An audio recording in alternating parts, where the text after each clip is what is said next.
Right then, so what we're going to do here is show you how to open up an app in Salesforce Lightning that was originally done in Salesforce Classic. So from the home page, you want to click on the gear icon and open up Setup.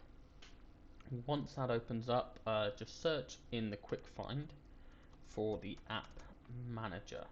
Now this will show you all the different apps that you have on your Salesforce.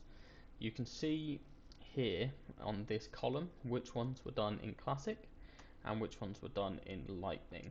So we'll look at take marketing here, number 10 as an example. If we go on the app launcher back on the home page on the other tab, you see the 9 dots like this. If we were now to search for marketing, you'll see that no results actually come up.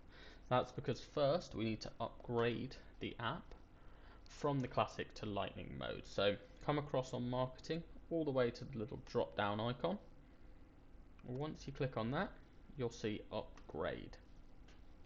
Now just have a new name you can do it. I'm just going to leave it as marketing Lightning and then click upgrade.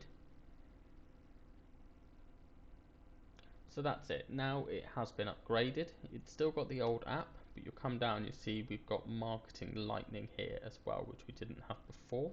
So now when we go back onto the actual app launcher here on the 9 dots and then search for marketing, we can now open up that app that was originally in Classic but now in Lightning mode.